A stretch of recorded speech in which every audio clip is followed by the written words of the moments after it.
Welcome to Journaling with Nature, the podcast for those who want to turn curiosity into wonder, a pencil sketch into a rabbit hole of discovery, a moment of stillness into a life full of joy. I'm your host, Bethan Burton. Let's open the pages of our nature journals and explore this world together. Hello, this is episode 157. Today I'm speaking with birdwatcher and artist Sofia Gazarian. Sofia's love of watching and sketching birds is really inspiring, and especially the message that you can make amazing discoveries and find new to you birds even in a big city, even from your own window. In our conversation, we spoke about how Sofia went from selling vintage prints of birds to keeping a daily sketchbook with her own bird art. Let's listen.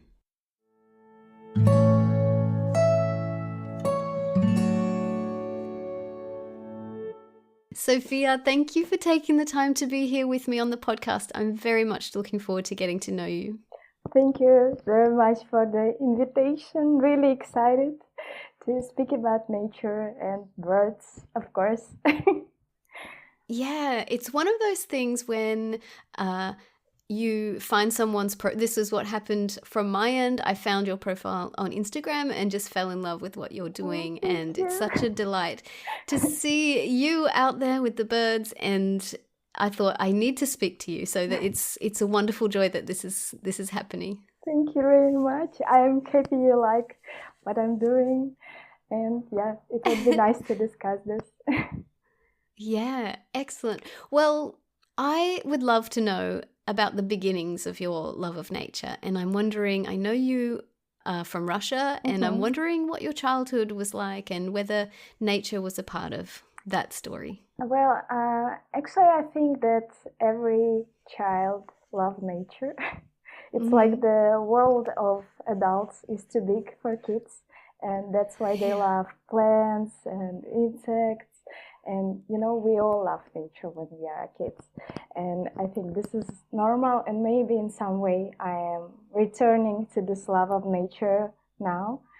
And I actually wanted to be what I called as traveling scientist. But basically, Tell me about that. I just wanted to travel the world and learn about things, nature, people, like geography and places like this. I was very little at that moment, and I called this traveling scientist. But then I found out that there is no such profession like this. My parents didn't tell me at first. Yes, but when I became older, I found out that there was a profession like this, like explorer, when there were parts of the world that nobody knew about them, and there were people who were going there and actually explored everything. And I realized, okay, that's who I wanted to be.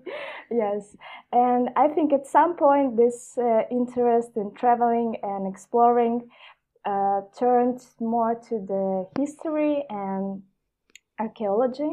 So I went to history faculty when I started my university. And I guess I turned somewhere from nature to more history-based exploring, you know. And now I'm finally coming back to what I actually was interested as a child. And I'm really inspired by these old diaries of Victorian, mostly explorers of the past.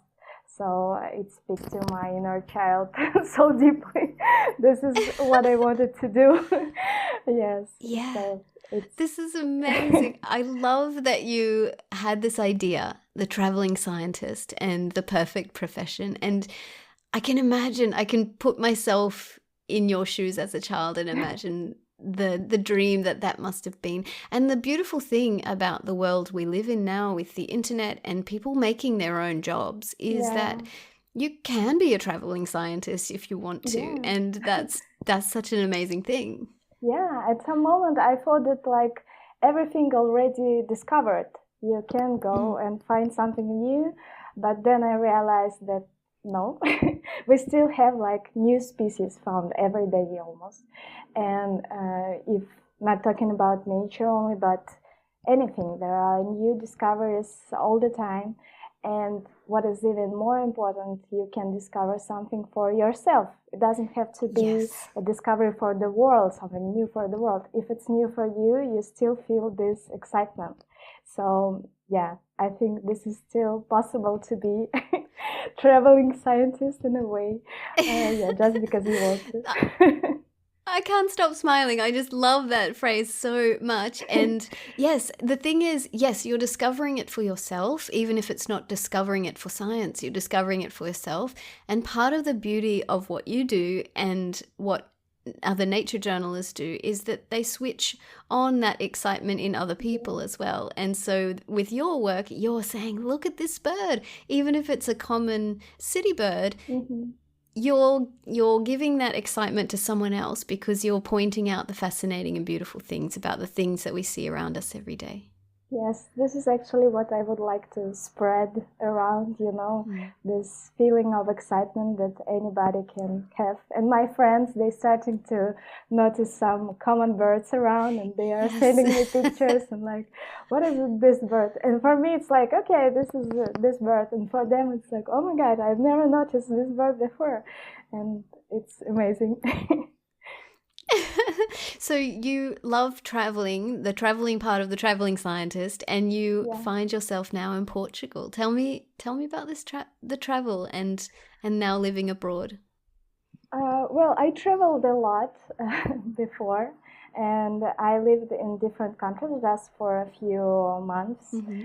But the thing about Portugal is that I actually moved here. I live here for 2.5 years already, so it's kind of my second home now. Yeah.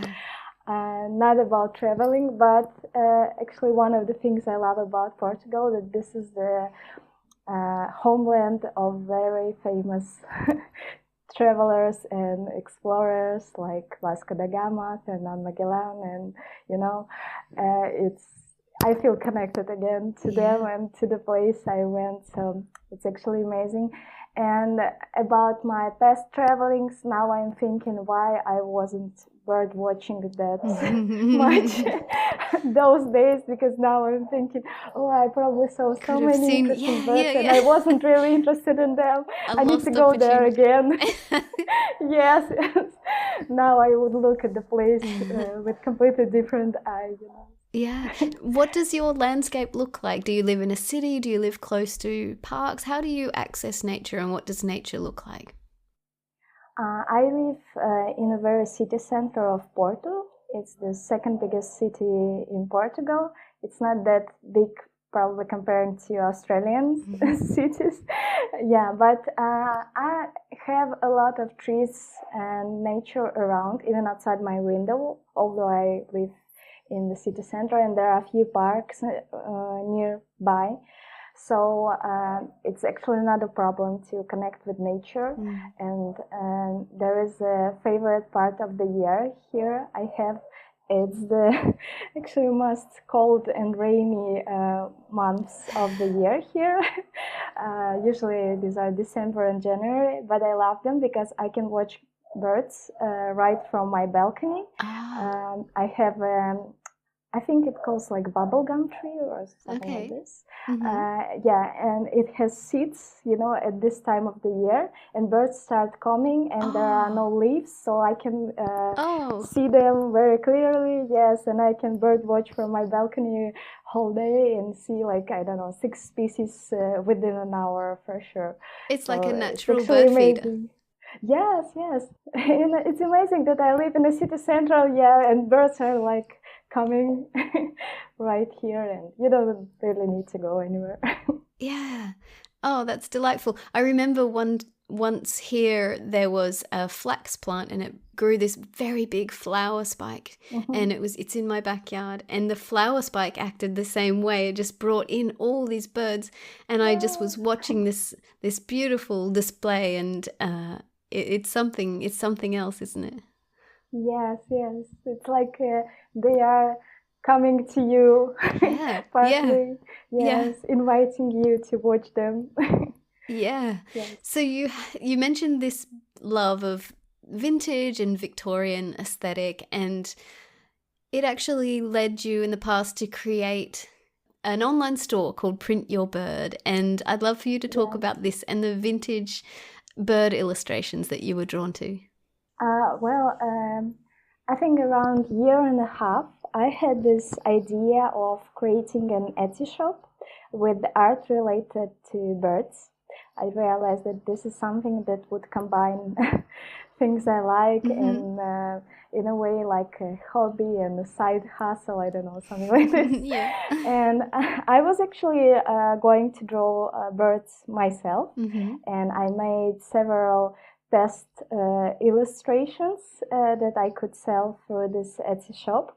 And one of them was this double spread I made in my sketchbook that I now call a bird book, because there are only birds in the sketchbook. And I drew a blackbird in this actually style of like, nature journaling with all the details about the bird, all the information. But it took me, I think, around 3 days because I have to work, and like I used my free time for this, and it took me around 3 days because I planned everything. I made a pencil sketch first, like this should be here and here, and I was so exhausted. I thought, oh no, I'm not gonna do this. This isn't practical to draw this way. I also made an illustration on my iPad with American and European robins. And it also took me a lot of time.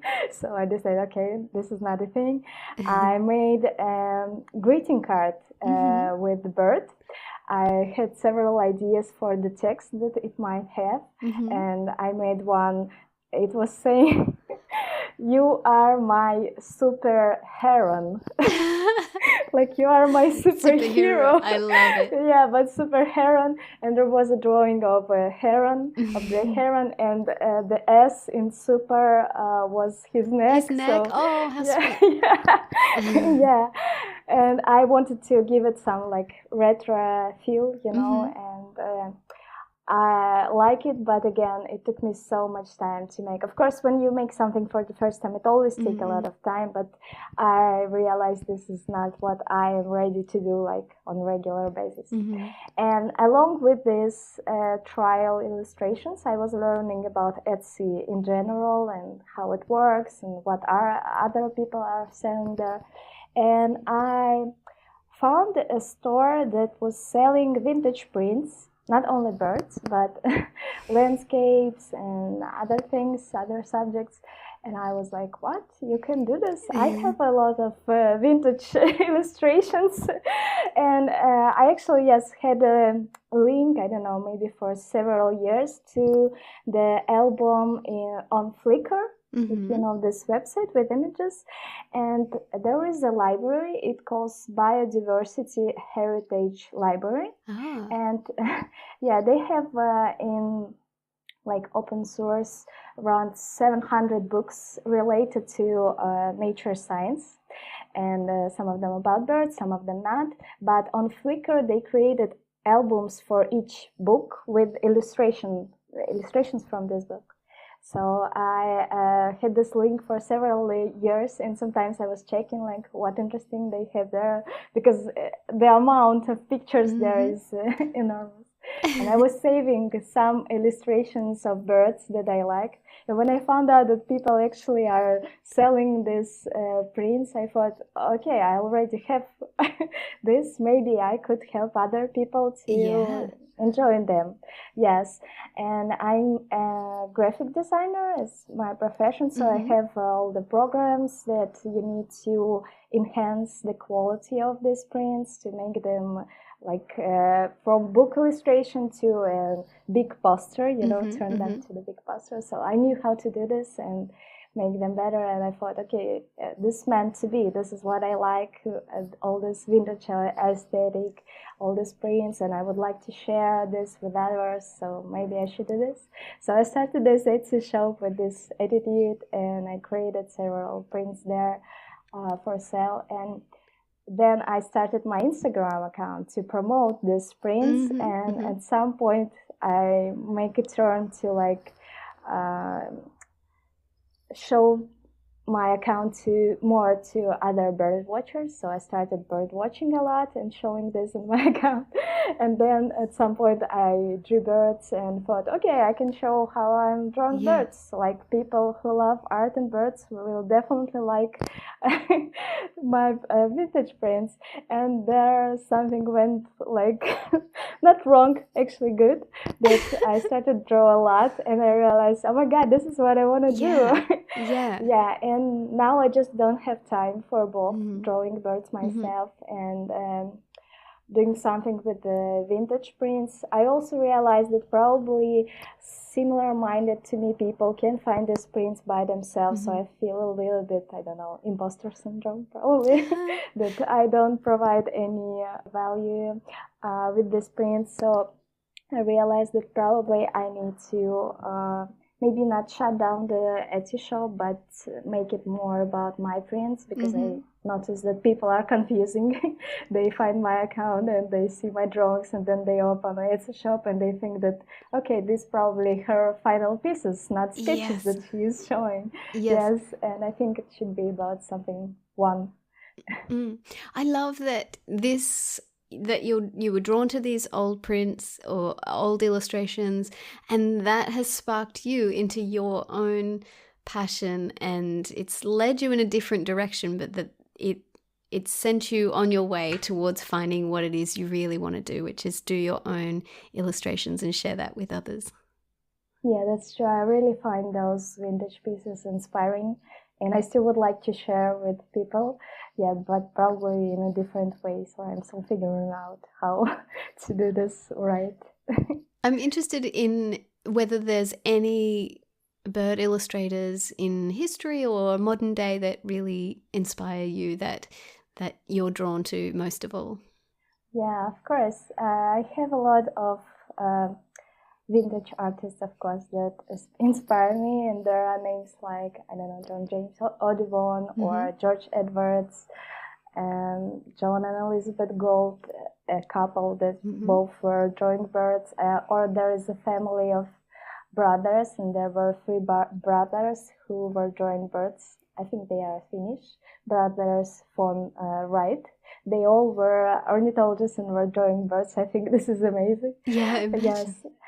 And I also very inspired by art of Asian artists and Japanese in general. And I love works of Ohara Koson. I just love everything about it. And I feel the influence of the Japanese art on my drawings too. And if we are talking about modern artists, I have to say that I am amazed every day by how many talented people are there in the world, because even in my Instagram account I see every day new people, and they all are so talented, so it's incredible. And I would like probably mention those who not only drew birds good, or maybe not even birds, yes, but those artists who made an impact on the current state of mind are. And I think that I should definitely mention David Sibley. He's amazing bird watcher and he's amazing artist, and the way he's using his art to promote bird watching, I would say, in the world. This is incredible. This is probably what I would like to do, inspire other people to bird watch with my drawings. And of course, I should mention John Moore Laws, because nature journaling in general and drawing birds, this is what he's doing, and this is amazing. Also, how he created a community of people who love nature and inspire them and teach them. There are no words to describe how I'm amazed by this. Yes, and there are a few artists that aren't drawing birds. I mean, they do, but this is not the main subject of them. These are Danny Gregory Mm-hmm. and Felix Scheinberger. They both are more about watercolor sketching, and it's fast sketching. I was sketching a lot during the past years, like everything I saw, especially during my travels, and the way I was doing it during my urban sketching and travel sketching, I just incorporated this style to my current bird drawing, because I realized that yes, I don't have a lot of time and I can make it fast, like I was doing the fast sketches. And I think this is something that can help a lot of people who think that they need a lot of time to draw, and they think it's complicated and it should be always a final masterpiece or something. This, attitude to find your drawings just sketches and something you can simply enjoy and don't worry about finalizing it and turning into something amazing. I don't know.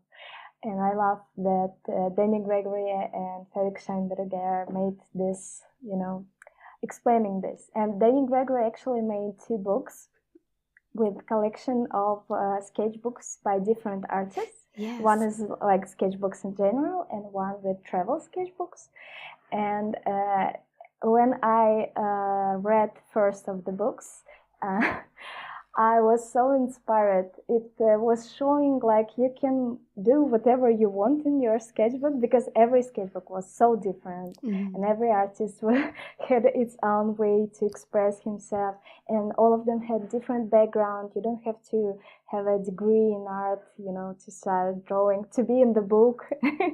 Yes, about art.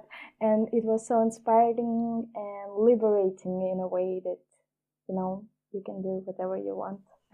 Yeah, I really love that you mentioned Danny Gregory. He started me off in my own sketchbook practice as well, although he's not specifically nature journaling.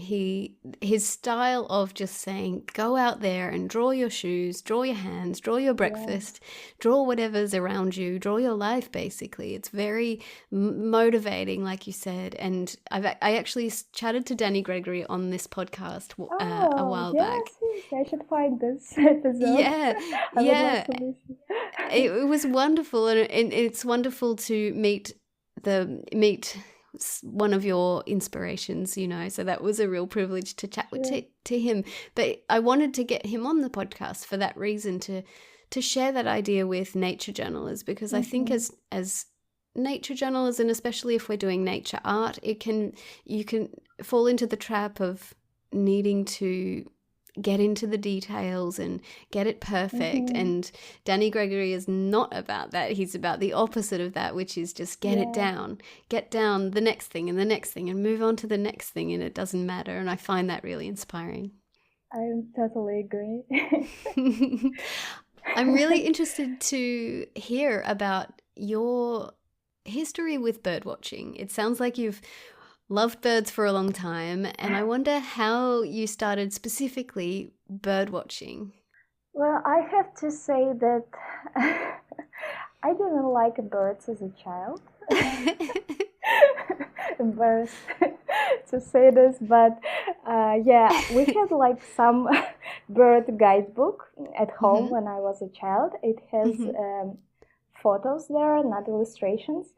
And I was scared of birds when I was looking at these pictures, because, as a child, all these claws and beaks, they look so sharpy, so dangerous.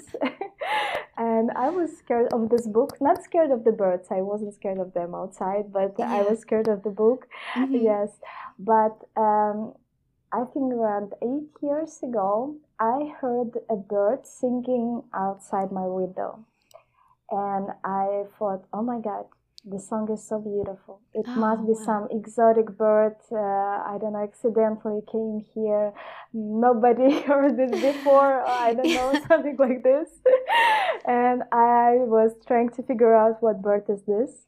And I recorded the song of it. I couldn't take a picture, it was too far away, but I noticed that it's some black bird. So I think there was already an application, Merlin Bird ID, but they didn't have like instant sound or picture identification at that moment. So I just feel the steps, like size of the bird, color, where did I saw it, and I touched the my recording, and it was sending this information to them, and they were answering by email. What wow, bird is that's it? amazing. Yeah, it was that long time ago. Yes, and and they answered to me that I attached wrong record because it didn't have any bird song in there. So I was really confused. Yes, but they made a suggestion that it's probably a blackbird, according to my description, and that there was a beautiful song. And I started to find this bird singing in internet, and yes, I realized this was it. And then I found out that this is so common bird that I probably saw it every day and maybe even heard before. Yes, but I've never noticed it before. And it's like opened my eyes to the world around me, that there are so many beautiful things, and somehow I didn't notice it. It was like, am I so stupid? Why I haven't seen this bird before? Yes, and I started noticing everything around, mostly birds, because I realized that I don't know a lot of birds. Like I knew some basic species, of course, yes, but there were so many interesting birds around, and almost every day I had some discovery, and this feeling of discovery that I was searching from my childhood. I finally felt it, and since then I became very interested in bird watching. But I have to say that I didn't really nurture this passion, because I went to some day tour watching birds in the city. I had a book, I had binoculars, but I didn't really go there that much outside, and I never tried. I still don't really connect with the local here or even in Russia community of bird watchers. And I think it might be a problem for many people who are interested in birds, and they are not putting them in this, like, I don't have a companion, I don't have a good equipment, I don't have time for it. And I feel that there are many people who are also interested, but they are not, going there. And I've been in their place, so I realized that this is a huge problem actually. And only now, maybe past year, I started to doing it more serious, because I realized how much joy it brings. So yeah. And you actually gave yourself a big challenge, which was to birdwatch every day for 30 days. And I would love to discuss this with you, because it's such a great thing to do, because it was a passion, but because other things get in the way, and sometimes our passions get pushed to the bottom of the list, but to put it at the front for yourself, just as a personal challenge, and say, I'm going to do this. And you did it, and you posted about it on your Instagram page. And I would love to know more about it, about the things you learned during this big challenge. Yes, I realized that I always have some reasons not to do this, and maybe I should put some strict rules, like go every day bird watching to finally do this. And when you are sharing this with others, there is something like, okay, I need to finish it, even there are only 2 people who are watching me doing this. I need to finish it anyway.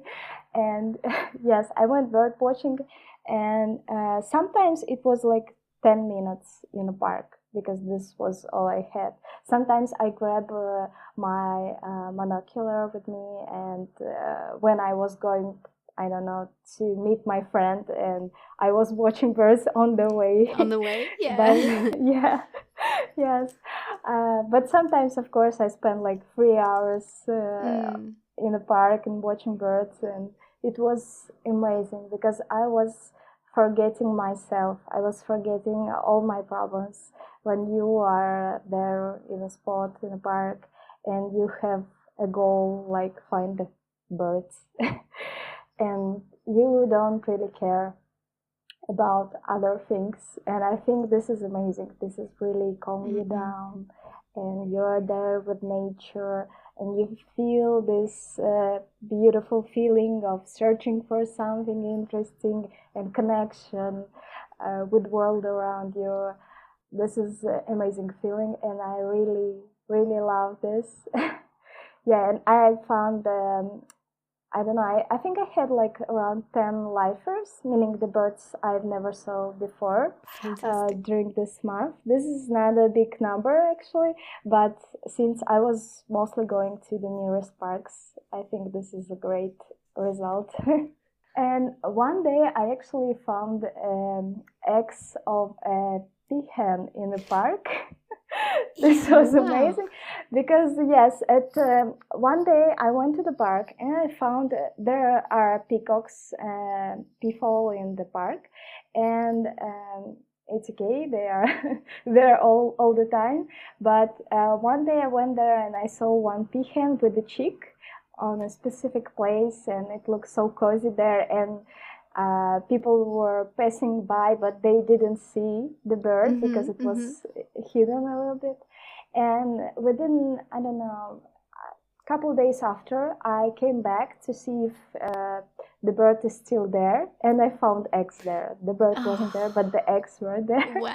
Yes, I was so surprised. And you know, peafowl eggs, they are quite big, and I was wondering how nobody found them before me. Yeah.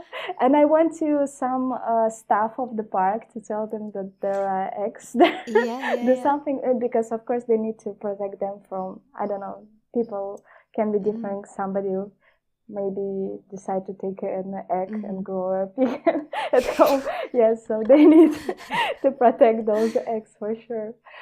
Yeah, and it was amazing. And another day I found mandarin duck. If you saw pictures, yeah, they are colorful, but only the males. And I saw a female. And when I saw it, I was like, this is an interesting duck. I don't know what species is this. And I started Googling and checking the pictures through different applications. And I realized that this is a female mandarin duck, because I saw mandarin ducks before only in zoos and, you know, I didn't know there are wild mandarin ducks here in Portugal. And it was amazing to find out about this, you know, actually seeing it there in nature. Yeah, so it was amazing. It makes me smile so much that you are seeing things that most people don't see. And that's the mindset of a birder and a nature journaler, which is just to tune in to what's around you, and people can be going about their day, going to work, and there's something amazing right there. Look at that nest of peahen eggs, but nobody notices it except you at that moment. It's lovely.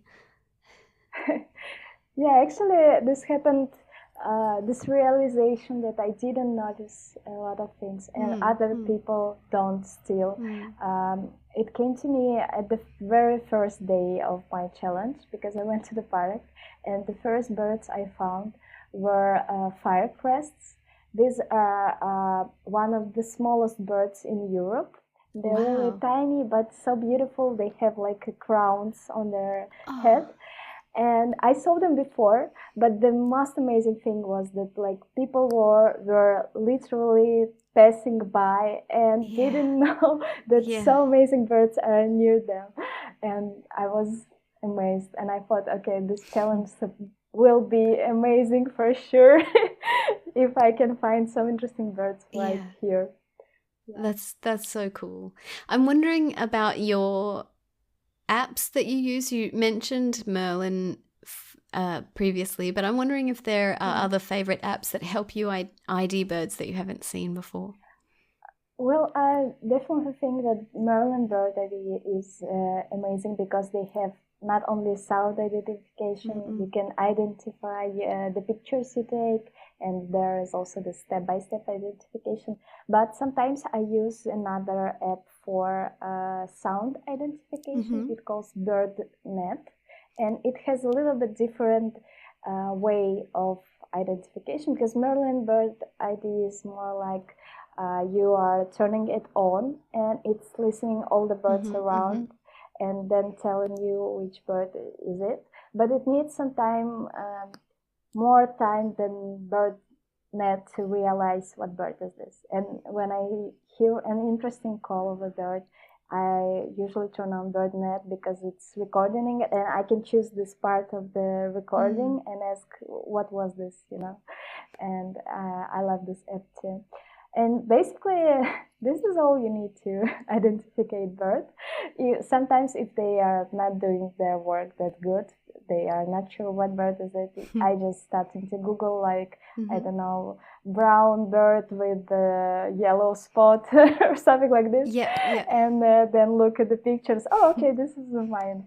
And all the way to identify birds, I guess. Yes. And I use eBird to create checklists, but I have to say I don't do this all the time because I don't know, it's like different activity to watch birds and enjoy it, and completely different to count them, to be sure what birds you see, because here in Portugal you see gulls, for example, all the time, but I can't be sure what gull I see because when we are talking about adult gulls, okay, yellow-legged gull or heron gull, I can understand. But juveniles, I never know which one is this. And when you are submitting a list to the eBird, you have to know more or less and count them. And there are thousands of them, and I don't know which birds this. And I feel a little bit intimidated by this, need to identify and count the birds. Yeah, but I use eBird a lot for searching spots where I can find some specific bird. I use their website too for this. I just love when I'm drawing a bird. I'm always, if I know that it might be in Portugal, I'm always checking on the Explore page on eBird, like the dots around me, where exactly I can meet, when someone saw it, like was it recent discovery or not. And I use it all the time. I just love these maps with dots. I have seen a video of you with this special scope. You mentioned it before. Did you call it a monoscope? It attaches to your phone.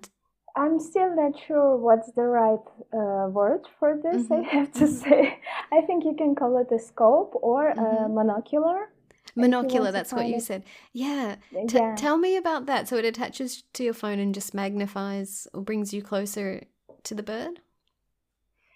Yes, actually I found out about this instrument when I saw some article about taking pictures of birds. And it was telling mostly about cameras that you can use, like what lens and stuff like this. But it also told that you can use this system called Digiscoping, which means when you attach a monocular to your phone and take pictures with this. And I thought, okay, I probably don't have money for that good camera with a giant lens to take pictures, but I definitely can buy a scope and attach it to my phone. And I was searching for different scopes on Amazon, and there were even a whole kit with the scope, and with this adapter you need to connect phone and scope, not to just put with your hands, but to connect it. And some kits were even included a tripod, and it was like, I don't know, 50 euros for the kit. Yes, but before I bought it, my boyfriend decided to make me a small gift, and he bought me one. Oh, that's so sweet. But now everyone is asking me what scope do you use, and I don't know because the name on the scope already faded away, and I don't know the name of the brand. Yes, although I can highly recommend it because some parts of it like broke or something, but I still using it. Yeah, I would like to change it definitely. And I'm still thinking maybe I should switch to the proper camera, because there are some minuses in using a scope and your phone, of course. Maybe I should, become more serious about it. Yeah, but I know that some bird watchers are using Digiscoping for all the time, so there is no problem for them. And if you have a good scope and good adapter that connect it with your phone, so you don't have any gaps between them, it can be really good.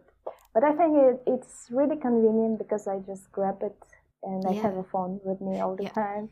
Yes, and it's really convenient to use it for me now, even if it's a little bit broken or stuff. I think it's better than nothing for sure. And the fact that I can take pictures, what I wouldn't be able to do with binoculars. Actually, some people, you do the same thing. They are connecting their phone with binoculars and taking pictures. Yes. When you don't have your camera with you, this is the only way to take a picture. Yeah. Yes, but I think monocular is a little bit more convenient than binoculars for this purpose. And I love to, I actually not taking pictures. I usually film videos because it's more comfortable for me. It's really hard to take pictures with this system, and I make videos, and sometimes I don't know what bird I see, but I can, identify it by the screenshots I make. Yeah, it's really convenient, and I highly recommend this as a basic equipment you need for bird watching, because the difference is huge when you watch birds with your naked eye and when you use binoculars or monocular to watch birds. Yeah, that's good advice. I wonder, because I feel like your work is so joyful and so accessible, and it helps other people, as we talked about, appreciate the birds around them in a city or wherever they are. And I wonder if you have any tips that you would offer beginner bird watchers or someone who loves birds but isn't quite sure how to start bird watching. Well, as I said, I think that the main problem and the main tip for me would be not being afraid to do this. Not think that you need a lot of time, that you need some expensive equipment. You don't need to go to some far observation point, to some wild spot to watch birds. You can literally do this from your window. And well, you can do this with your naked eye too. You can watch birds like this. You don't need to find new species all the time. There are many people, and me included, who can enjoy just watching the, pigeons doing their thing and wondering why are they acting like this, what are they doing right now. It's already bird watching, so you don't need to do something amazing. Just enjoy the process the way you can, the way you like, and don't think that you need something additional time or equipment to do this. Just go for it, and this will be already great. You don't need a license, you don't need a badge, you don't need anything. If you're watching birds, you're a bird watcher, and that's good advice. I'm interested in your nature journaling birds, and we talked about how you were inspired by these vintage prints and realized that I can do this too. And I'm interested, you participated in a bird art challenge called Birdtober, and you did a lot of birds, and the prompts gave you birds from around the world. I'm interested in focusing now our conversation on your bird journaling. Can we call it bird journaling or nature journaling birds?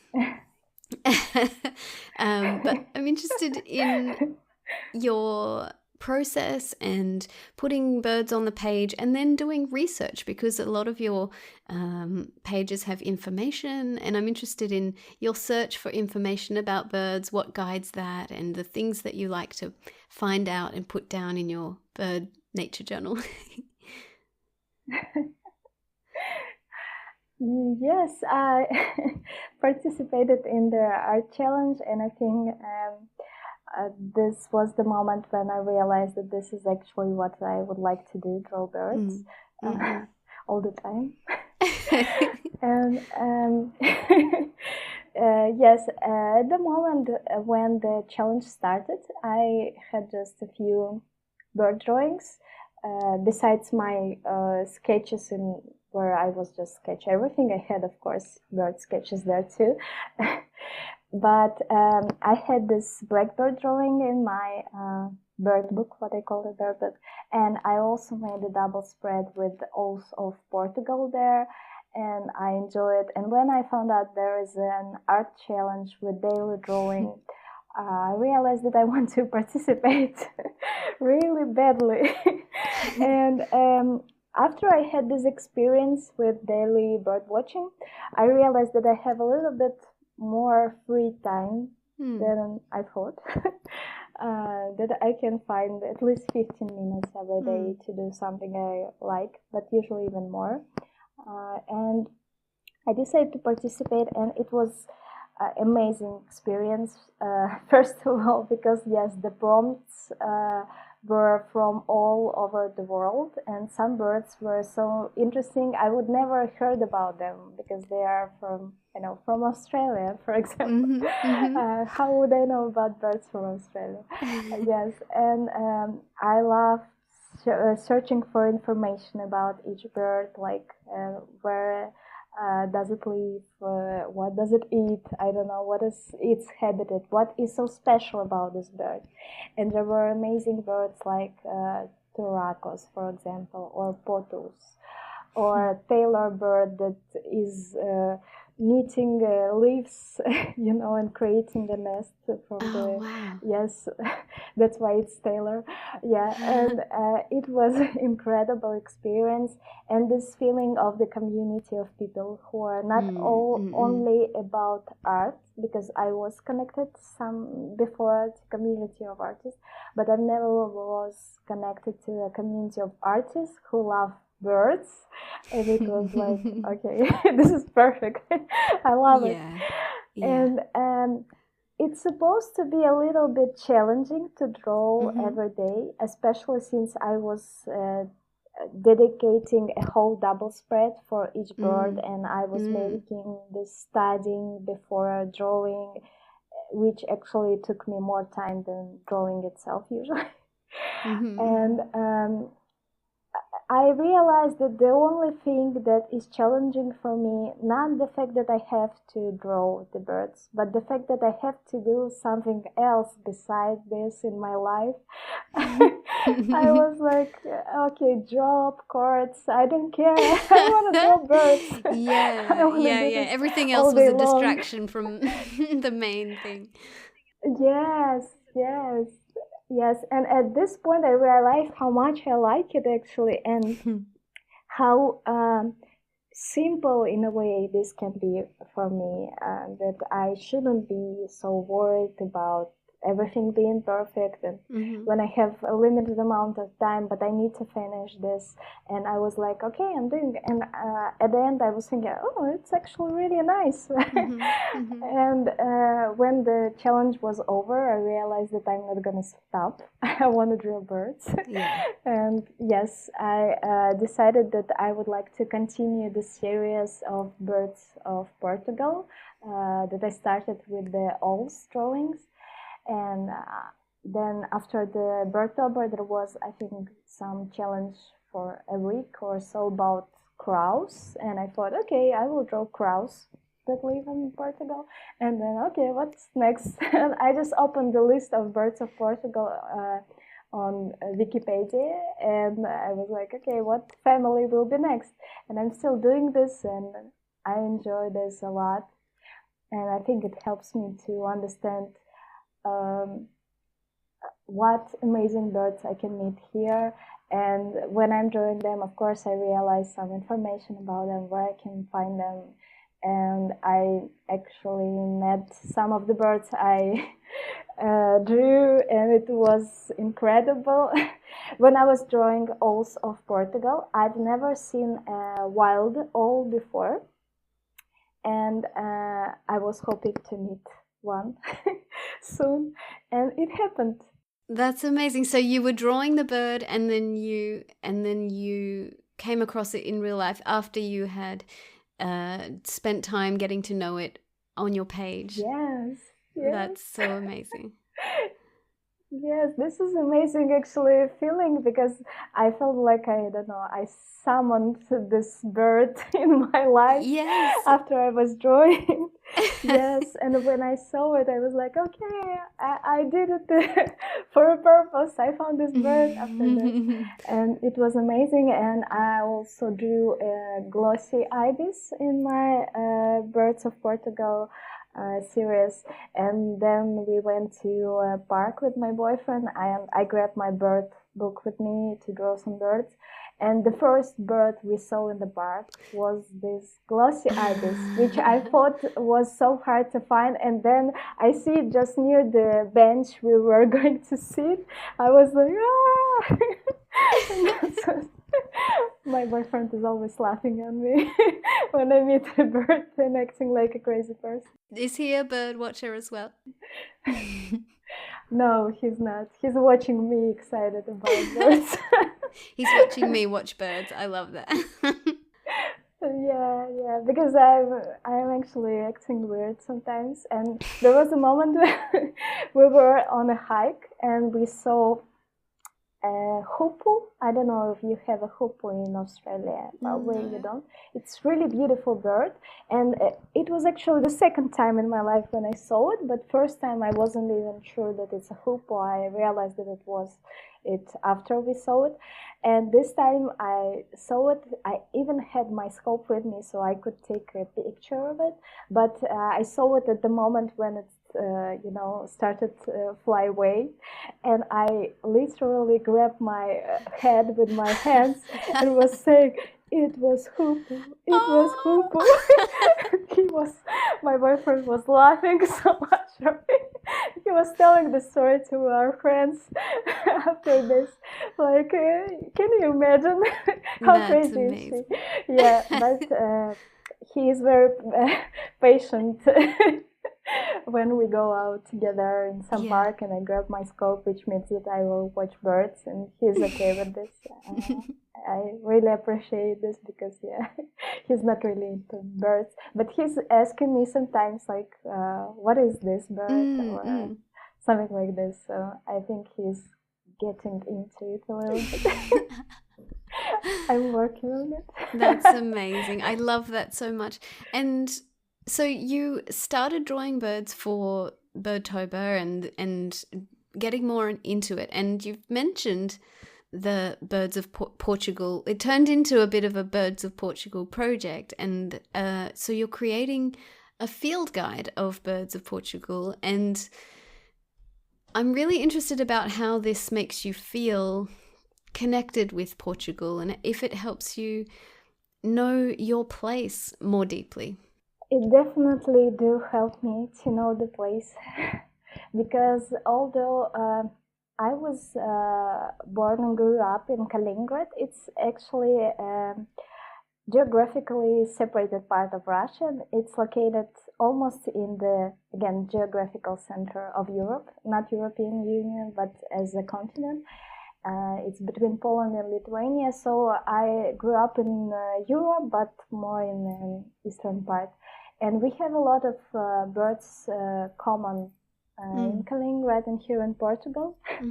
So I knew some of the birds, but some of the birds here in Portugal for me are still like seeing parrots outside for me is incredible. For me it was always exotic birds, and here it's normal to see a parrot or a flamingo or something like this.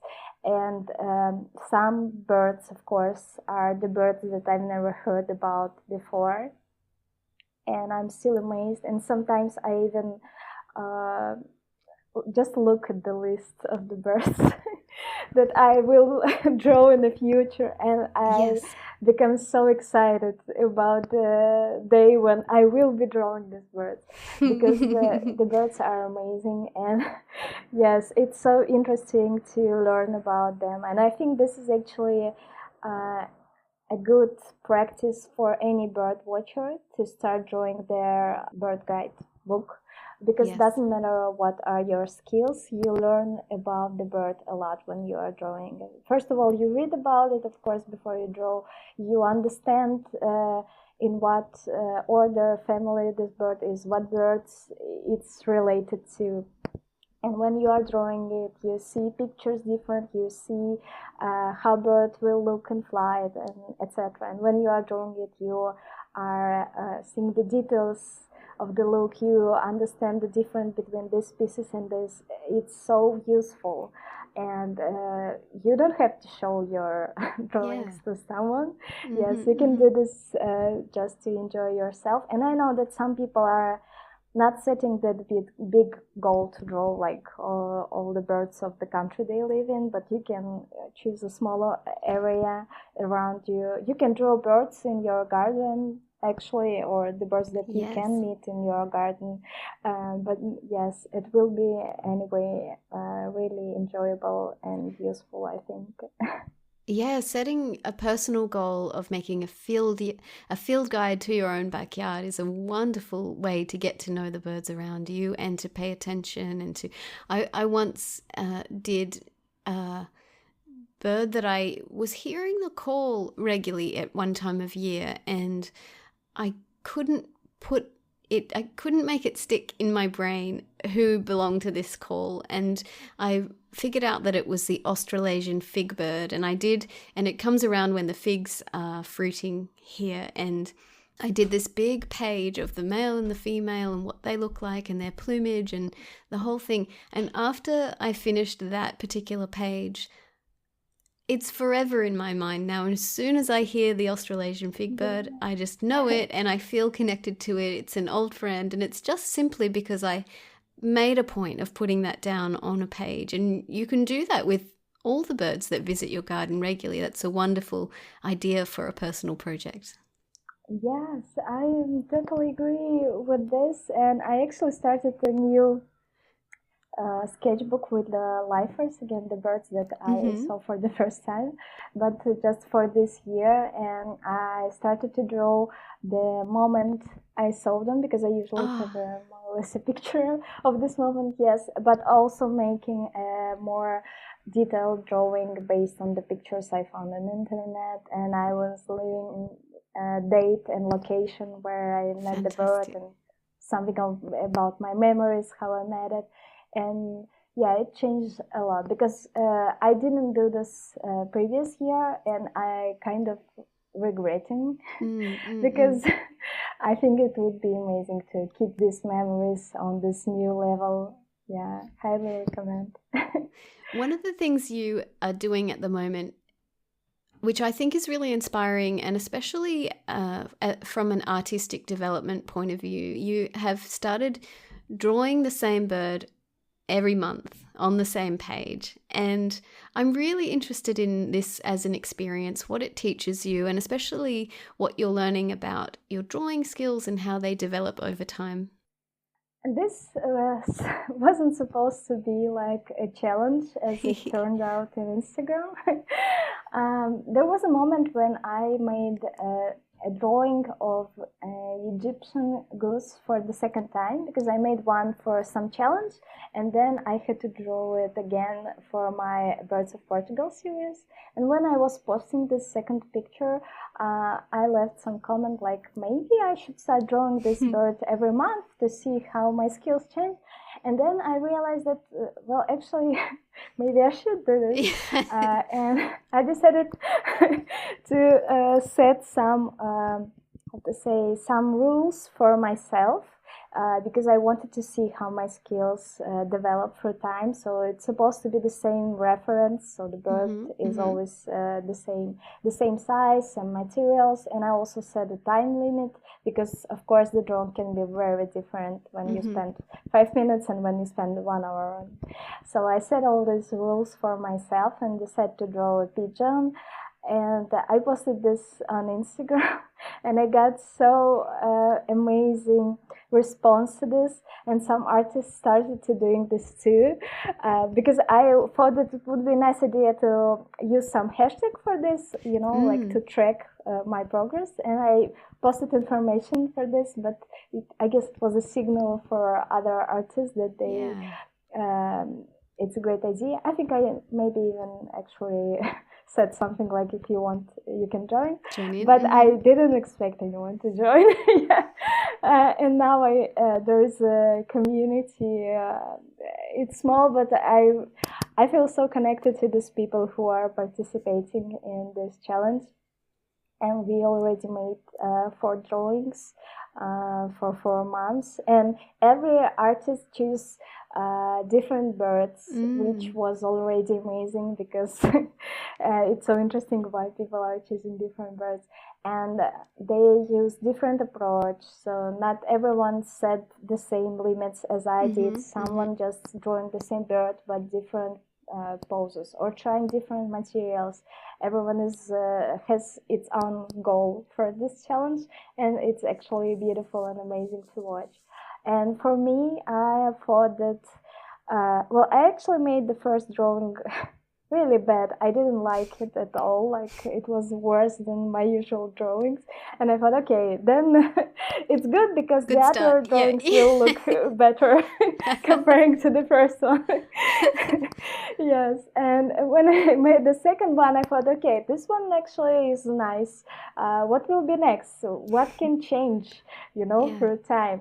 And I'm so surprised. All 4 pigeons are so different. They have like their own personality. They have different, slightly different sizes, proportions, and I'm so excited to see what will be at the end of the year. And it's not only about developing my skills, but it's just interesting to look and that I will have a nice party of pigeons on my sketchbook.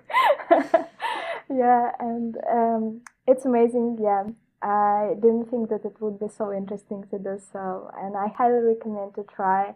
I think it doesn't have to go like through the year or something. You can set your own limits and terms, but definitely should try.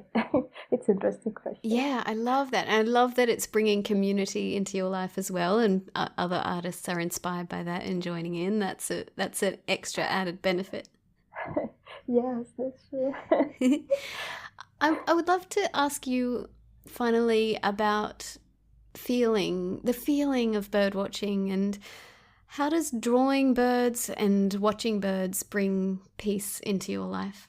Yes, when I go bird watching, I am like putting my life on hold, and I am in some world. There is no time, there is nothing, no problems at all. There are me, nature, birds, and we are connecting here, so everybody else could wait, And it's amazing feeling. I think we all feel a lot of stress sometimes, and responsibility, and a huge to-do list every day. And when you can switch off, even for 15 minutes, it's an amazing feeling.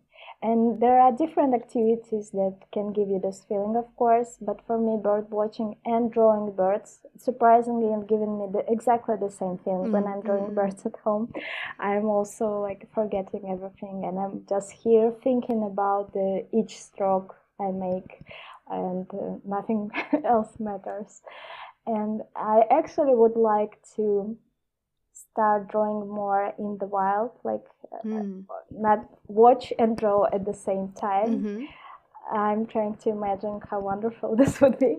I did this for a couple of times, and this was amazing, because the piece of nature, and the piece of producing some art together, I think this is one of the best things about nature journaling, because you're doing this at the same time usually.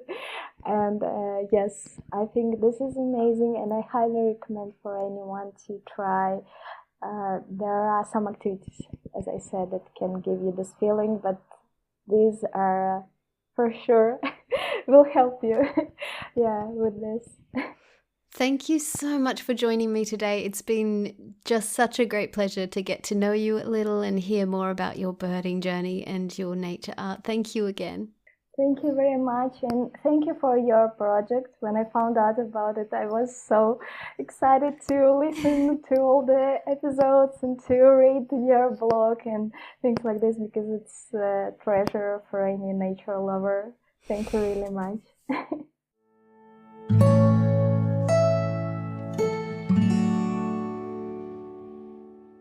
I hope you enjoyed this conversation with Sofia.